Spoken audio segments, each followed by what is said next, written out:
Inilah 4 fakta unik yang ada di Cirebon. 1. Tempat penyebaran Islam. Selain dijuluki Kota Udang, Cirebon juga dijuluki sebagai kota para wali karena tempat penyebaran Islam yang dibawa oleh salah seorang dari Wali Songo.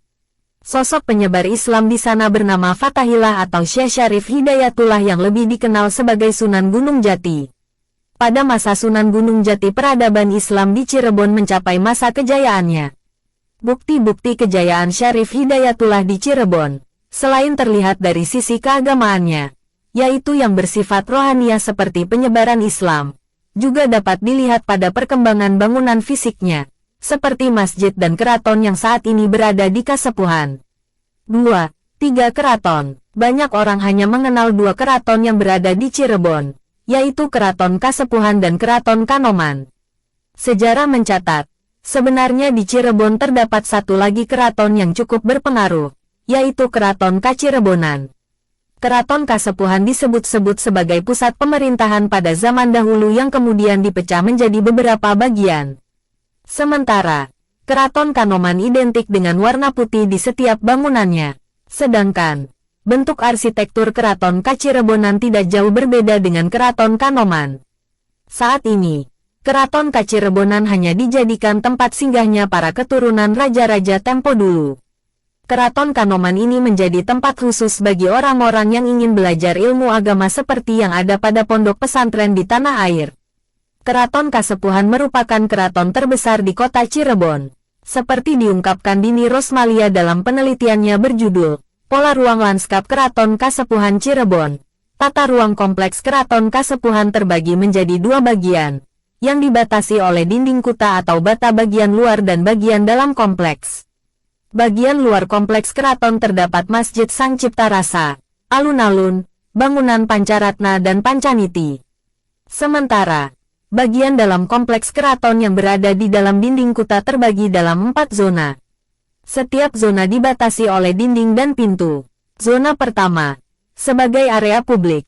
Untuk masuk area ini harus melewati jembatan dan gerbang Pangrawit. Zona kedua sebagai area transisi dimasuki melalui pintu Regol Penggada. Zona ketiga, zona semi-privasi, sebagai tempat sultan bekerja dan menerima tamu. Zona terakhir, merupakan area privat, tempat tinggal sultan dan keluarganya.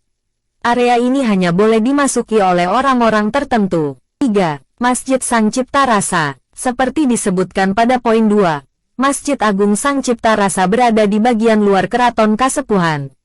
Masjid Agung ini dibangun pada 1498 oleh Wali Sana atas prakarsa Sunan Gunung Jati. Pembangunannya dipimpin oleh Sunan Kalijaga dengan arsitek Raden Sepat dari Majapahit bersama dengan 200 orang pembantunya dari Demak. Masjid ini dinamai Sang Cipta Rasa karena merupakan pengejawantahan dari rasa dan kepercayaan. Penduduk Cirebon pada masa itu juga menamainya Masjid Pakungwati karena terletak dalam komplek Keraton Pakungwati. Sekarang, masjid ini terletak di depan Keraton Kasepuhan. Masjid Sang Cipta Rasa memiliki makna bangunan yang agung yang sengaja dibangun untuk digunakan untuk beribadah. Hal ini tercermin dalam 3 kata yang mewakili nama masjid, yaitu Sang yang berarti keagungan, Cipta yang bermakna dibangun, dan Rasa yang berarti digunakan. Jika diperhatikan, gaya arsitektur masjid mengambil perpaduan gaya Jawa dan Hindu Majapahit. Hal ini bisa dilihat dari gapura di bagian halaman masjid yang biasa terdapat pada bangunan pura, sedangkan seram dan atap masjid menyerupai rumah joglo, yaitu rumah adat masyarakat Jawa. Awalnya, masjid ini dibangun dengan 12 tiang penyangga atau sakaguru yang terbuat dari kayu jati.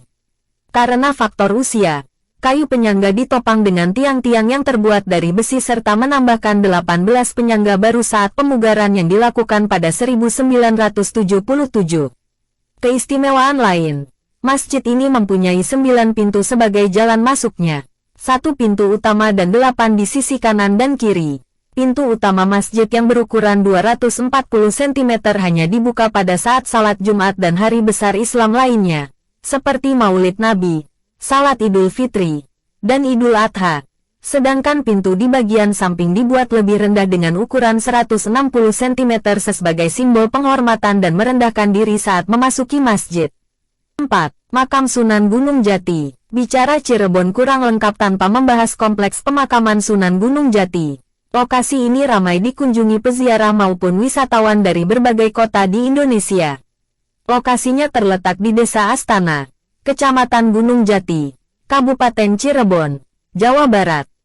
Peranan Sunan Gunung Jati dalam menyebarkan ajaran Islam di tanah Cirebon menjadikannya sebagai tokoh sentral yang dikultuskan sebagian besar masyarakat Cirebon. Di kompleks pemakaman ini tak hanya terdapat makam Sunan Gunung Jati, tapi juga menjadi tempat peristirahatan terakhir para sesepuh pendiri Cirebon. Makam Sunan Gunung Jati terletak di tingkat 9 dengan 9 pintu gerbang. Ke-9 pintu gerbang itu memiliki nama masing-masing, yaitu Pintu Gapura, Pintu Krapyak, Pintu Pasujudan, Pintu Ratna Komala, Pintu Jinem, Pintu Rararok, Pintu Kaca, Pintu Bacem, dan pintu teratai yaitu pintu untuk menuju ke area makam Sunan Gunung Jati. Kompleks pemakaman ini memiliki acara harian hingga tahunan. Acara tahunan menjadi kegiatan yang paling ditunggu-tunggu para peziarah dan menjadi salah satu daya tarik wisata.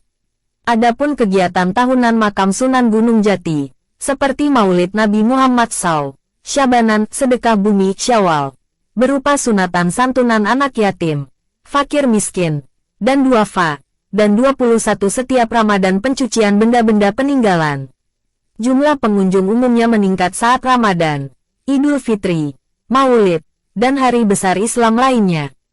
Terima kasih karena sudah menonton video ini. Jangan lupa klik like dan subscribe.